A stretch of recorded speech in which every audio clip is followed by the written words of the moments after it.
Hello, I'm John Bachman. And I'm Miranda Kahn. Coming up right here on Newsmax Now. A first of its kind again in the Catholic Church. Pope Francis accepts the resignation of a bishop who pled guilty to not reporting child abuse. See what forced this drastic move.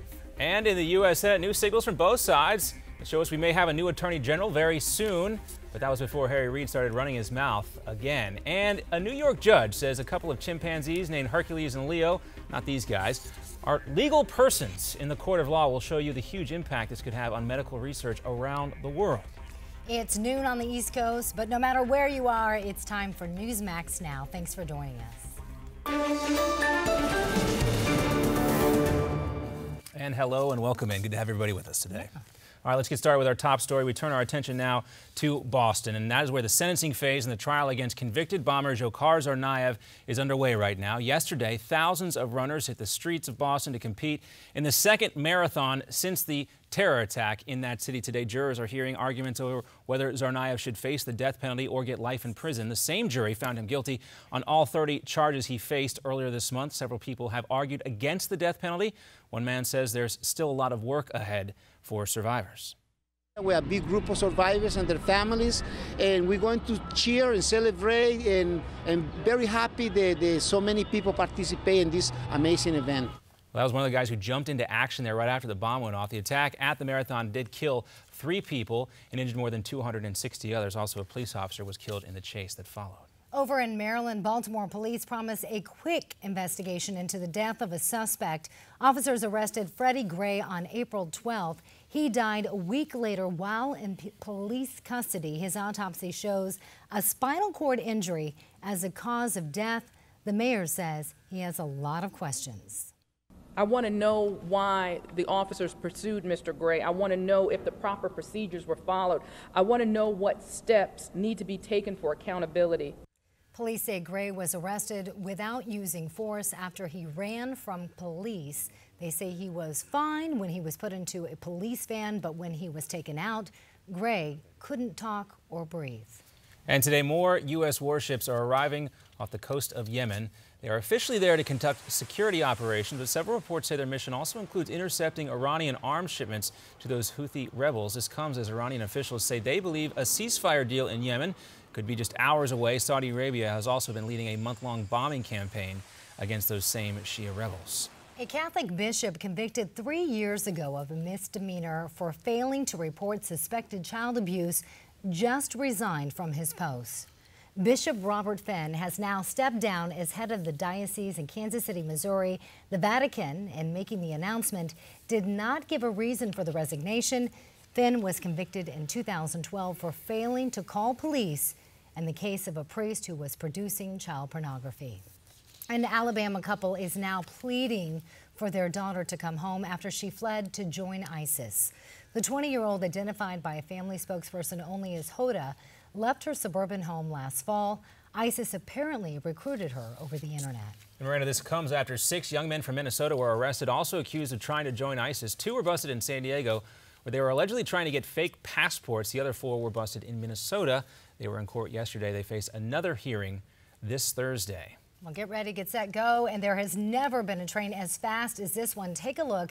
Japanese engineers have set a world record running a new train at 375 miles per hour. That's pretty darn fast. The train, which hovers over a track placed on top of magnets, is still a while away, though, from hitting the tracks. Central Japan Railway plans to roll it out in the year 2027.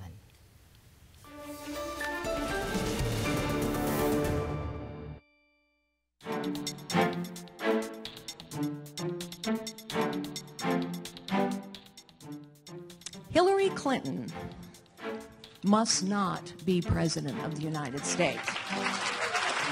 Americans and their families need a champion, and I want to be that champion. It's absolutely critical that we beat Hillary Clinton come 2016. There isn't anybody anywhere who can outcompete us, who has better values, who can do more. Hillary Clinton's going to raise $2.5 billion, which that's a lot of Chipotle, my friends. And we need to protect our country from the threats that we see and the ones that are on the horizon. The consistent pattern of the Obama-Clinton foreign policy has been abandoning our friends and allies. There's something wrong when CEOs make 300 times more than the typical worker. Thank you. So there you go, a little bit of what we've been seeing play out last couple of weeks here in Iowa and New Hampshire. Hillary Clinton in New Hampshire again today. Welcome back in for a little discussion on what's going on the campaign trail. We call it Battleground 2016. John Bach and Miranda Kahn and J.D. Hayworth from America's Forum joining us. We saw those attacks, guys, from the right, and we expect those. But as we know, and as you discussed earlier here on Newsmax TV, Hillary Clinton also facing some challenges from the left. Let's get started with Bernie Sanders, the socialist from Vermont. He's trying to pick off Hillary from the left and move the conversation that way. Let's take a listen. I do have doubts about whether Hillary Clinton or whether any Republican candidate out there is prepared to take on the big money interests who control so much of our economy and, as a result of Citizens United, our political process as well. So Bernie Sanders trying to put Hillary in the lot of Republicans. Maybe that works in Vermont, but it's not really hurting her in the polls, J.D. Can she withstand these types of attacks from both sides? Well, look, the problem for Hillary, and first of all, let's acknowledge Bernie Sanders, in addition to being a self-admitted socialist, is very much of a populist. But, John, as we were watching the intro and all the different video comments, the big problem for Hillary is going to be Hillary. She closed out those comments with the salaries of CEOs and a report in the press today that she makes more, or she's made more in her speeches than most chief executive officers have made. So Hillary, maybe she thinks the press will give her a pass, but in this environment, I don't necessarily think so. Well, you mentioned Sanders being a populist. Let's take a look now what the New York Times just said about Hillary Clinton and what it refers to as her so-called quest to show her populist edge. Quote, for anyone who wondered what kind of economic message Mrs. Clinton would deliver in her campaign, the first few days made it very clear she is embracing the ideas trumpeted by Ms. Warren and the populist movement that the wealthy have been benefiting disproportionately from the economy while the middle class and the poor have been left behind.